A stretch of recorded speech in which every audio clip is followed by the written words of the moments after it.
you can't just draw blood normally from an already autopsied body. It doesn't work that way because you've already cut everything up. You've cut all the arteries and vessels and... So you can't just stick your needle in the subclavian and expect a nice drawn blood sample. And that's exactly what he does. He injects it like right here, which is where you would for subclavian. I'm like, you're not gonna get shit. I mean, like after autopsy, all the blood is like contaminated with everything else that you've taken out. And it's like all the extra juices, which is really gross to say. So like sometimes people we've never will be said like, juices. sorry. I was saying juices now. Ew. Sorry, I'm gonna move I love on. it. Keep going.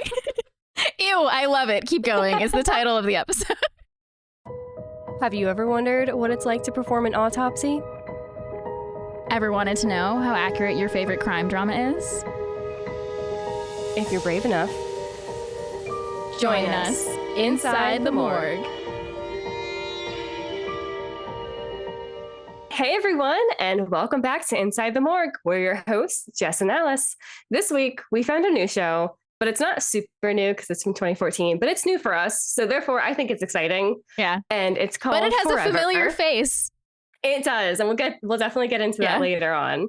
The show is called Forever. We watched the pilot episode, season 1, episode 1, and we're going to get into a lot of different causes, like different forms of cause of death and some aconite poisoning toward the end, which may also be familiar. But before we start, we just want to say we have our wonderful producer Dylan on with us, YUNKJunk. If you don't already know, we started working with YUNKJunk to help bring you guys the best possible episodes that we can.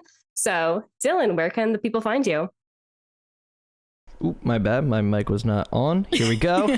There we go. Super prepared here. It's super easy to do. All you got to do is email me, Dylan@YUNKJunk.com, and we can make a podcast together just like we are with Jess and Alice here, and we'll have a lot of fun. Yeah, we have a ton of fun here. All right, let's get into it. Yeah. So... Do you want to? Yeah, sorry. So we get a lot of background about our main character, Dr. Henry Morgan. And this is the familiar face we were talking about, because you guys know we've watched a few episodes of another show called Harrow. Which is also extremely great. And we love that. We love Harrow. I don't know if I loved it Forever as much. And I don't think a lot of people did, because apparently there's only one season. But we get a lot of background about him and how he has a lot of really good observation skills. They're basically trying to make him seem like a knockoff Walmart brand Sherlock Holmes. Like, yeah, Sherlock, but like Emmy. And Dr. Morgan is taking the subway to work, but there's this huge accident in the car that he's on, and he just dies. But wait, there's more.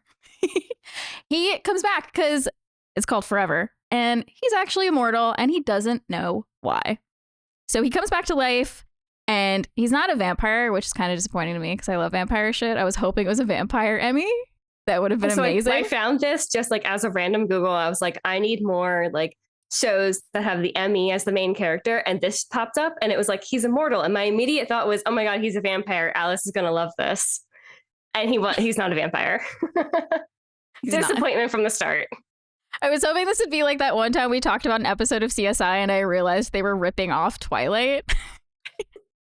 Which, like, this guy that was super into wolves and this guy who was allergic to the sun. I'm like, oh my God, I love... No, it wasn't anything like that. No. So he's not a vampire, which we're all disappointed about. And we learn his backstory. He was a doctor 200 years ago on a boat, and he got shot on the boat for defending a person that they were trying to throw overboard.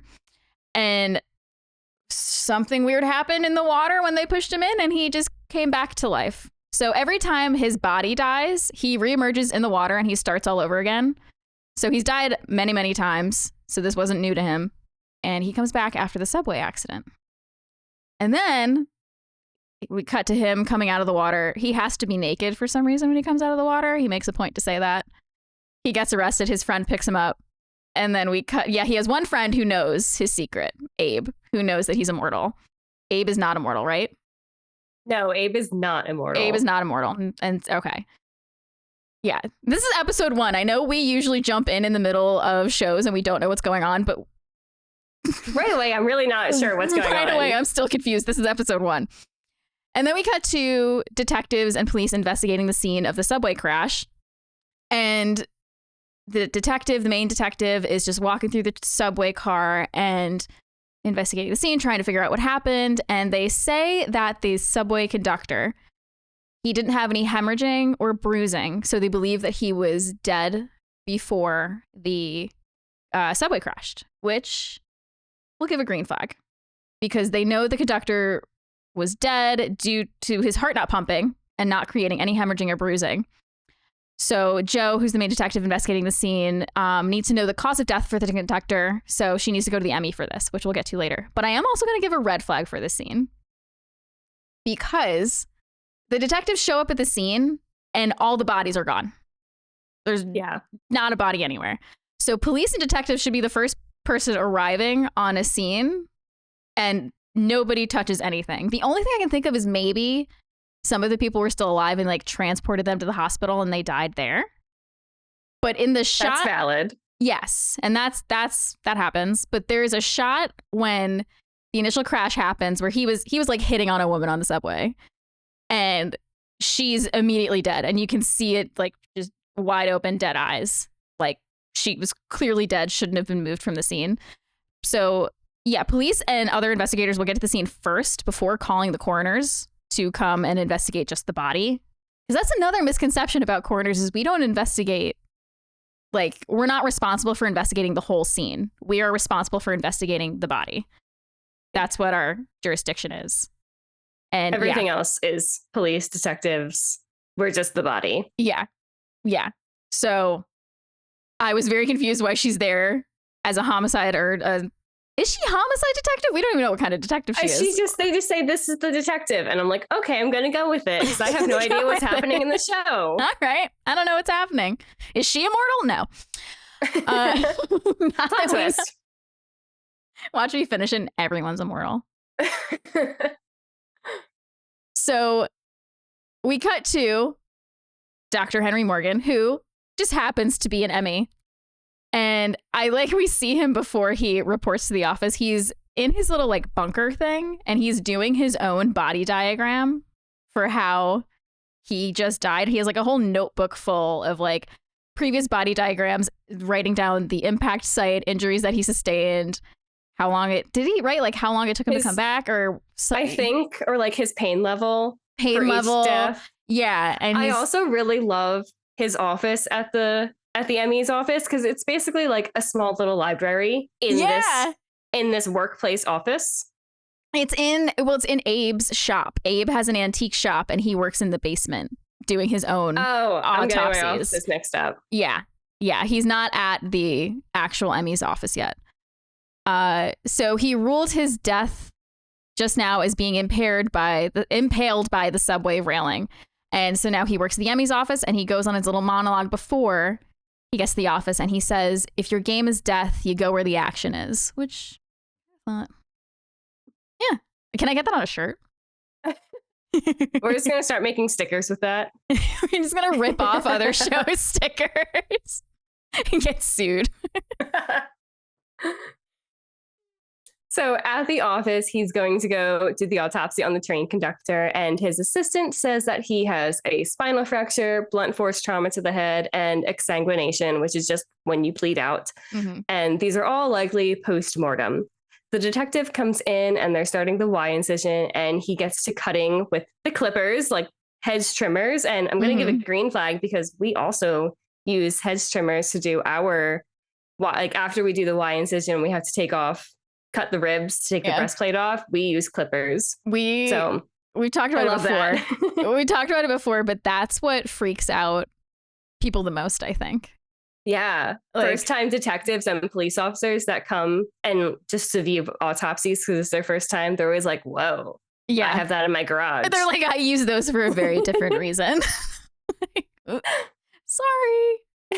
I traumatized Costa once because we were at like Home Depot and I walked by like the exact pair that we had at work and I was like, I use this at work. And he's like, for what? I don't want to know. He's like, stop right there. Stop right there. But I also got to give a red flag for this exact same scene because the sound just is very off. There was no sound. Absolutely no sound. Bones make sounds, guys. like cracking loudly. Yeah. It literally just looked like he was like clipping the air like very slowly. And it looked like he was putting no effort into it. He's just like, yeah. He's like not even looking and talking to her. I feel like whoever was just pretend to clip, like mime the action. Mm-hmm. Yeah. No. So there's also a super quick scene showing a portion of the lungs. And to me, they looked pretty accurate with the colors. Mm-hmm. They had the right like purplish color with some black spotting. But then he proceeds to like scoop out foam on the lungs. And in our notes, there's just a bunch of question marks after this sentence. Yeah.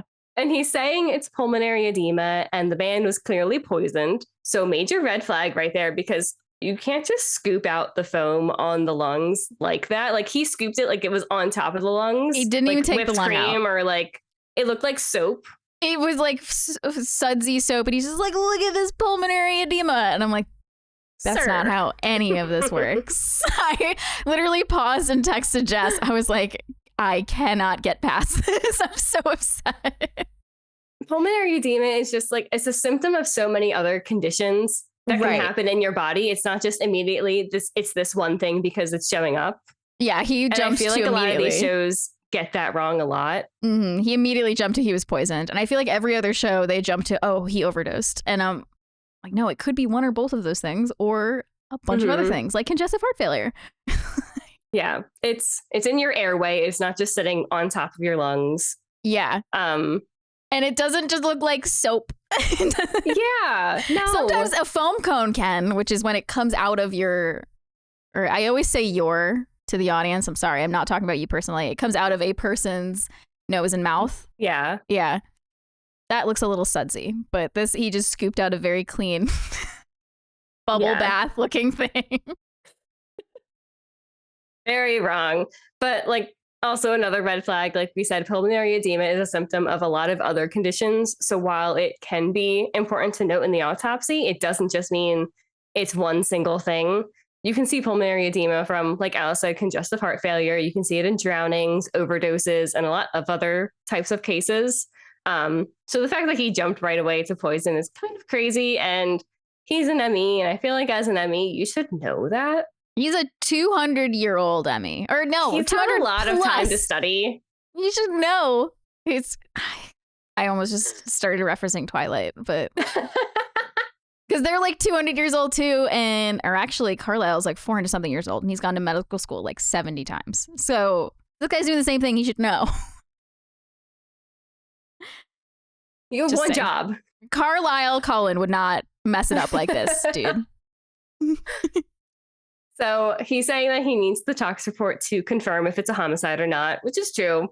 And I also want to point out another green flag for the lighting in the morgue. They have it very well lit. I was so surprised that it wasn't just a creepy dark morgue like how most these shows portray it as. There's a single swinging light bulb.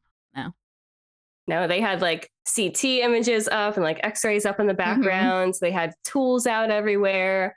It was really nice. That was probably the nicest morgue scene that I've seen so far in most of the shows that we've watched. Right. No, it definitely was one of the more accurate morgues that I have ever seen. But also another side note, as they were like panning over in a couple of these scenes in the morgue, why do we never see bodies that are on the table? They're just covered in a sheet. Why are they never in a body bag? I don't know. See, on the autopsy table, I can get past that. It's when they're in the cooler or and they just have a simple sheet covering. Like, oh yeah, we don't use sheets on. Yeah, no, we don't just cover people with sheets and not a body bag. It's I don't know. Because you always see it after they've been autopsied. They have their Y incisions sutured up, and they're just in the morgue in the cooler with a sheet. Like it's really bloody sometimes after autopsies. Like you want that contained. Yeah. Yeah. I would want that contained. I want that just not out and about everywhere. So Henry gets a call to the office and someone is onto his secret, which is very scary for him. And he wants to run, but his friend Abe convinces him to stay. And like we said, Abe is the only person that knows his secret. So I want back to at know the why office, he's so scared if somebody knows his secret. Like, what are they going to do? Kill him? Like, he's just gonna come back. is anybody going to believe this man if this man's like, this doctor is 200 years old? No, they're going to lock him. Why is he so scared? I'd be like, what are you going to do about it? I'll kill Prove you it. and you kill me, Prove and I'll it. just come back. Yeah. Well, The never-ending cycle. So back at the office, Henry gets mail from the person who supposedly knows his secret, and it's a photo of him and a woman named Abigail from 1955. And then we have another flashback, and we see that they were in love, but Abigail knew that he was immortal. And there's also a newspaper clipping from the subway accident, and Henry thinks whoever knows his secret, that person killed the conductor to prove that Henry couldn't die. And that's just like so many things happening, connecting, and a little insane. this guy has main character syndrome, and he is the main character of the show, so it's valid, but he's definitely like, this guy killed 15 people just to get to me. Just to get to me. And everybody's like, what? Sir, you're not special. What? So then Henry goes to the classic wall cooler and he pulls out the conductor's body. No body bag. No body. And then he goes to draw blood. But I just need to talk it out and let my rage out in this. You can't just draw blood normally from an already autopsied body. It doesn't work that way because you've already cut everything up. You've cut all the arteries and vessels and... So you can't just stick your needle in the subclavian and expect a nice drawn blood that's exactly sample. what he does. He injects it like right here, which is where you would for subclavian. I'm like, you're not gonna get shit. I mean, like after autopsy, all the blood is like contaminated with everything else that you've taken out. And it's like all the extra juices, which is really gross to say. So like Ew. Sometimes people We've never will be said like, juices. sorry. I was saying juices now. Ew. Sorry, I'm gonna move I love on. it. Keep going. Ew, I love it. Keep going. It's the title of the episode. So like sometimes agencies will ask us to draw blood for whatever reason after the autopsy's done for like certain body donations or whatever. And we're basically just going to take the sutures apart and like draw whatever blood is left in the chest cavity. I hate it. Yeah, it's not clean blood. So don't do that. Another thing I just want to point out, I don't mind how the sutures looked on the body. It's some pretty good special effects, honestly. Mm-hmm. But the coloring just isn't there for me. It's way too dull, and it looks more like how an embalmed body would look in like that dull, colorless sense. Because we've talked about this a lot. Autopsies are very vibrant. Yeah. There's lots of colors happening. So it would be a lot more red and yellow that we see. And yeah, they make it look very gray and muted in all these shows. And I feel like that's probably because a lot of people writing or working on these shows, they've seen like cadavers. They've seen embalmed cadavers probably in an anatomy lab or something. And yeah, I'm sure they've never actually seen up close and personal a real autopsy, except for in the autopsy of Jane Doe. They did, and they got that pretty good. Yeah, I feel like they're just trying to pull that point that this person is dead and there is no life. So he is colorless. But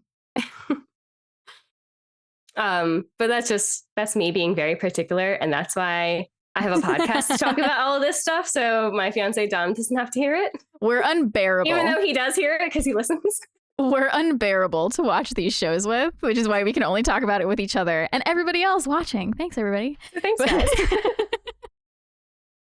We were literally just talking about it at work one day, and I'm like, we should have a podcast where we shit talk these shows for other people to listen to. People will love it. Apparently they do. So Dr. Morgan wants to run the blood to find out what poison was used and to see how long it would take to kill someone. So then they can narrow down the timeline for when the killer poisoned the conductor. And toxicology is going to take too long. So he's just like, hey, I'm immortal. I'm just going to poison myself. Like any sane person would say. Classic. So he does that. And he injects himself to see how long it would take him to die, since he'll just come back anyway. Yeah. And he does this with Abe's help. his trusty friend Abe, who just goes along with all his schemes. And it's so the way I'm seeing it is these shows are very formulaic with like if they were trying to pull off a Sherlock type vibe. Abe is his Watson, is how I'm seeing it.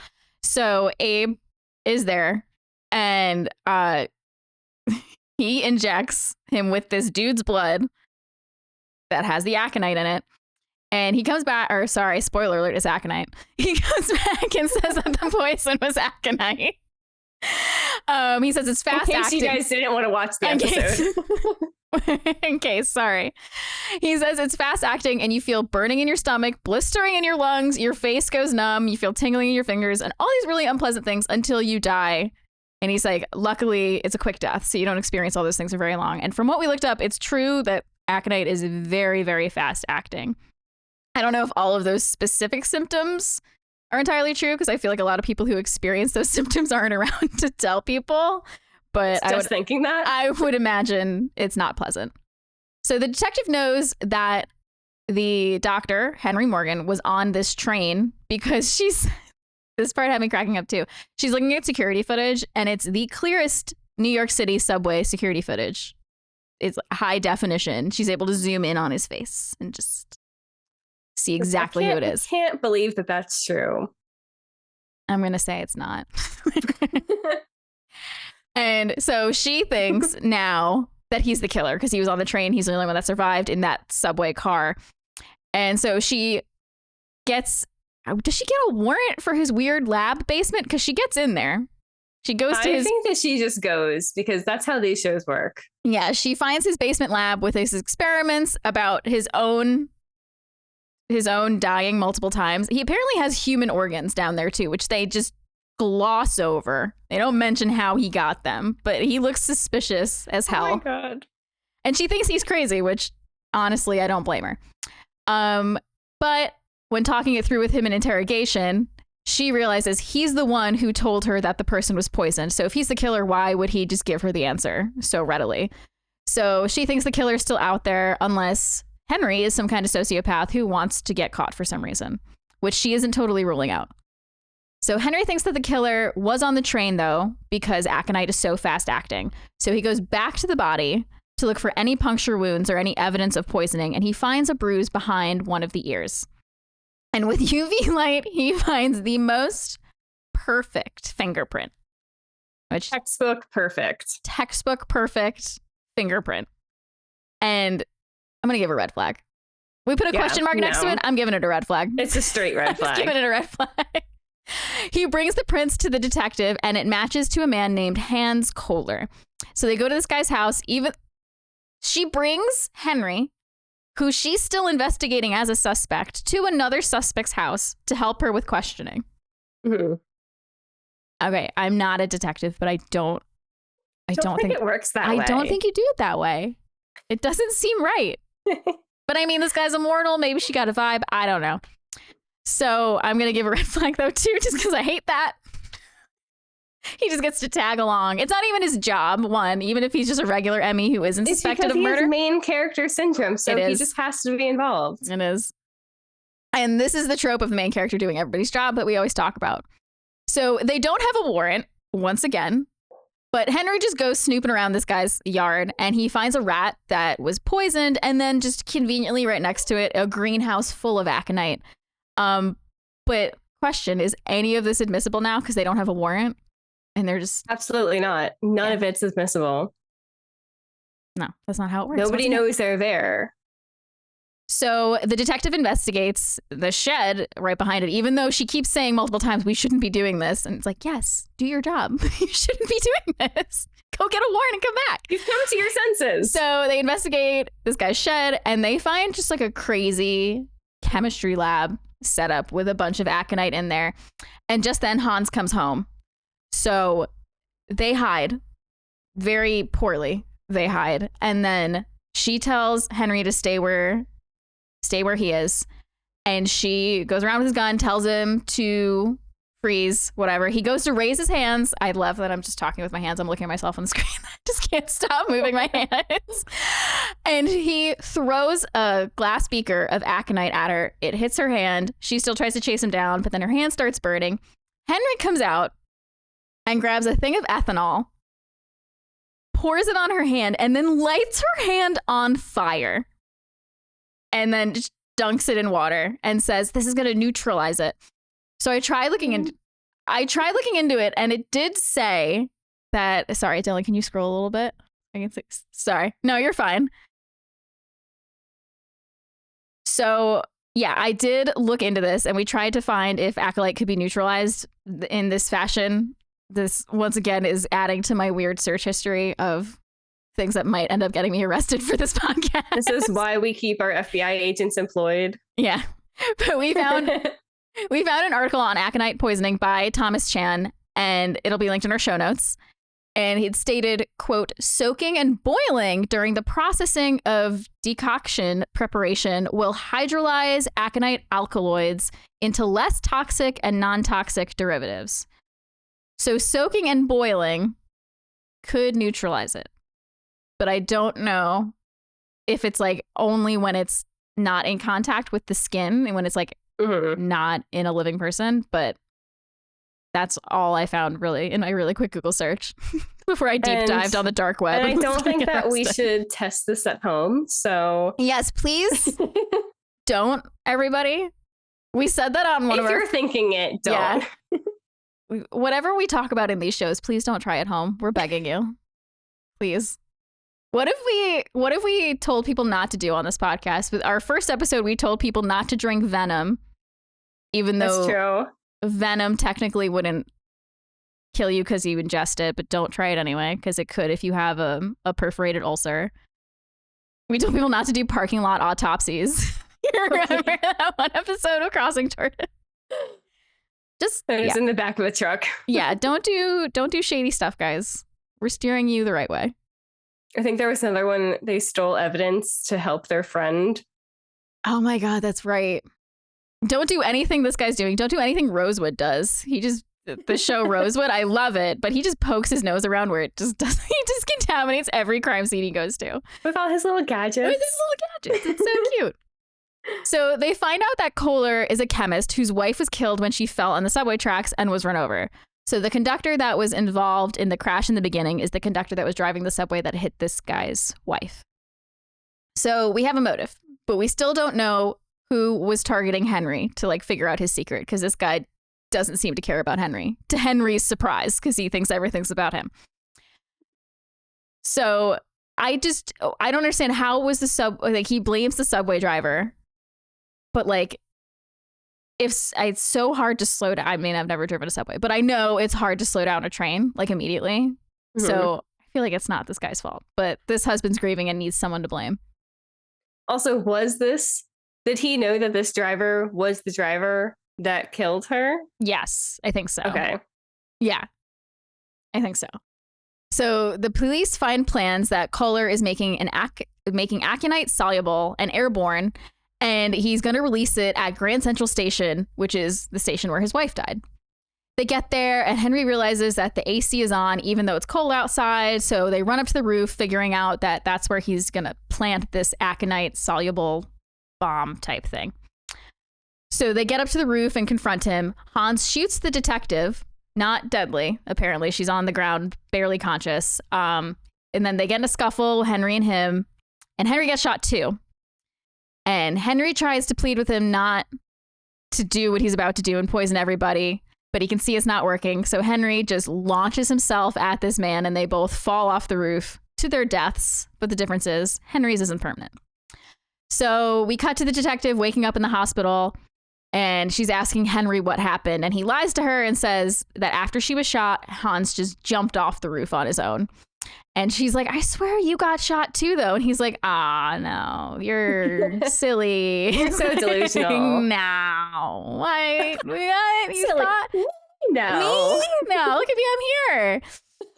And then he gets a call from the person who's been blackmailing him basically about his secret. And they share that they're also immortal and are looking for a cure for whatever is making them immortal. How is everyone immortal?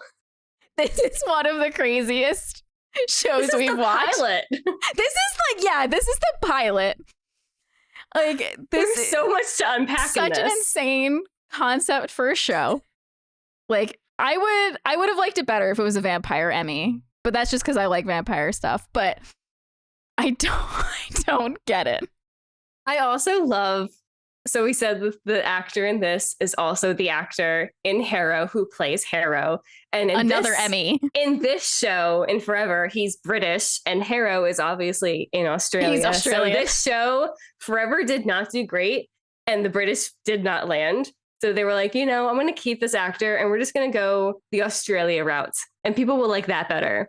And we tried looking into it. I don't think it's the same showrunner or anything. It's not the same. This guy was just cast in 2 different shows as an Emmy with different accents, slightly different accents.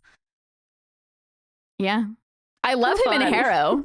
He's great in Harrow. This was just an insane concept that I couldn't get on board with. But then I realized, and I'm realizing now as I'm talking, I'm being super judgy because one of my favorite crime procedural shows is Lucifer, which is straight up about Lucifer is good. Satan helping solve crimes in Los Angeles, which is also an insane concept for a show, but I freaking love it. And it has one of my favorite forensic scientists on TV, Ella Lopez, who's incredible. So I'm being a little judgy. Maybe it gets better after this, but I don't think it does because there's only 1 season. There's 22 episodes, so maybe down the line we'll have to watch another episode and talk about it more. Yeah. But for now, we're going to get into Aconite, and we have talked about Aconite in a past episode. I think it was the werewolf at the pool party one. Which is the Twilight CSI episode. Yeah, that was CSI Miami. Oh, yeah, it was CSI Miami. That's right. That's why it was so crazy. But he was like classic shade takeoff. Yeah, it was like the eclipse and somebody got murdered. Oh my God, that was such a fun episode. But we found a really interesting article that tells us a little more about this plant. So Aconite has a long history intertwined in witchcraft, werewolves, and other nefarious activities. Aconite is 100 times more lethal than strychnine, which is also another well-known poison.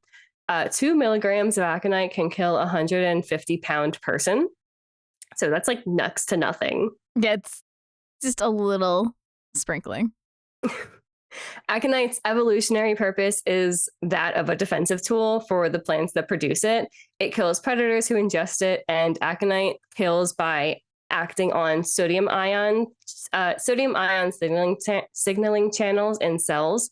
It opens these channels and prevents them from closing. And the danger of aconite has been known for ages. It's literally called the queen of poisons. Like, I feel like it's been known for everyone all of time. Yeah. But like how they did historically, they used it for medicinal purposes. Don't you love knowing that it's a poison? This is why like old-timey medicine practices are some of my favorite things, because like the crazy shit that they did and somehow we're still alive as a species is it's beyond me. It's crazy. Survival of the fittest. It just like surpassed us. I guess our ancestors survived aconite and arsenic being used as wall paint. Like, that's insane. So aconite alkaloids have pain relieving, fever reducing, and anesthetic effects. It can also increase the contractile muscle tissue of the heart. And aconite also has a really long history of appealing in mythology and legends. Aconite was repeatedly used as the main ingredient in witches' flying ointment. Which, it's so I need to know more about that. I need to look up witch flying ointment. Anyway, sorry, continue. Likely it's alkaloids, anesthetic, and contractile effect of the muscles can explain the sensation of flying for some reason. Question mark? I'm intrigued. And that's all I'll say. I'm not going to implicate myself anymore. It's rumored to be the trigger or treatment of werewolf transformation. So that's why it's also called wolfsbane for some. Mm-hmm. And this myth stemmed from an actual use of aconite. It was used in hunting wolves, either to put in raw meat for the wolves to digest or to put in on the tips of hunters for their arrows to guarantee a quick kill.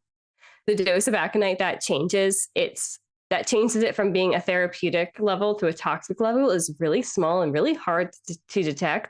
If 2 milligrams will kill someone, like I can't imagine There's not a lot of wiggle room to play around with.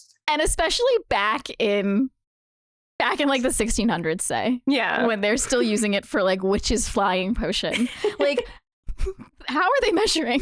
It's like a little dash. Is it a little salt bay? Just like a little bit. Like sometimes it kills you. Sometimes it's the best high of your life. Like what? Who knows?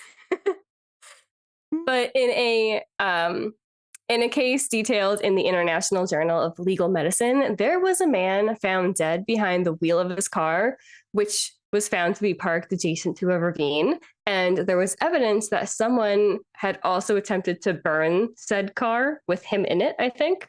Mm-hmm. And the autopsy showed signs of blunt impact injury as well as strangulation. And their routine tox detected, or it was tested on blood, urine, stomach contents, liver, and kidney tissue. Didn't show any signs of drugs or toxic agents. And then 5 years after this autopsy, the man's wife confessed to killing him. She said she had boiled the leaves and stems of 3 aconite plants and mixed that concoction with wine. And a few hours later, 3 plants. Okay, again, for reference. That's more than 2 milligrams. 2 milligrams will kill someone of 150 pounds. Even say he's more than that, you'd only need like 3 or 4 milligrams. 3 plants. That's insane. That's probably like a lot more than 2 milligrams. We don't know the conversion, but that's insane. I'm not good at mental math. I don't even know how big the plant is, but...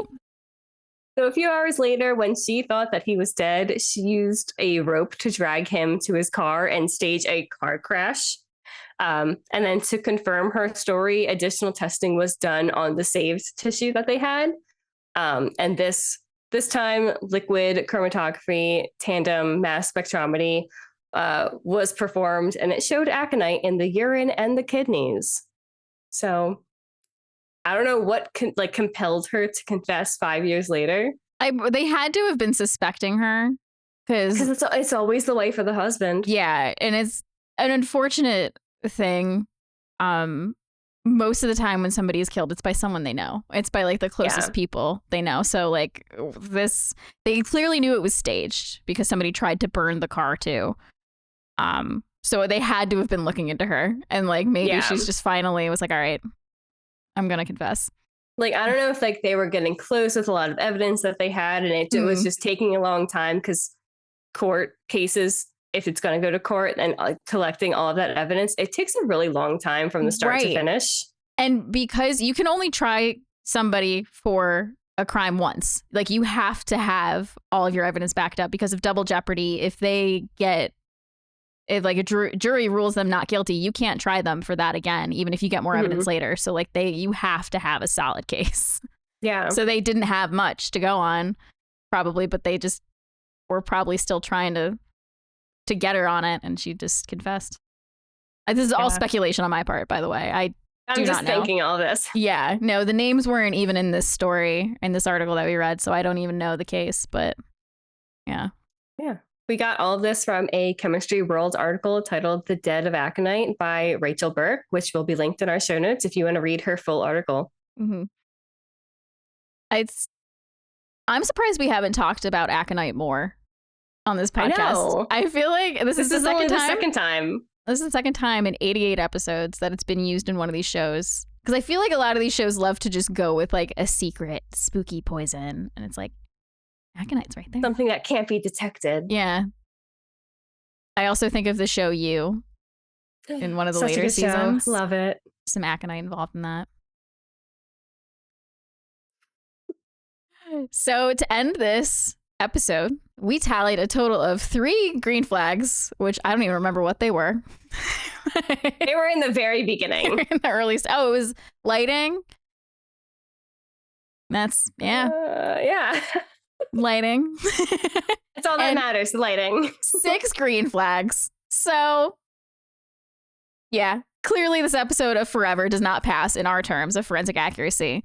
And hey, that's our opinion. You guys should watch it. It is a fun watch. It's a goofy show. So you guys should watch it. Let us know what we missed, or let us know if you have different thoughts or opinions on it.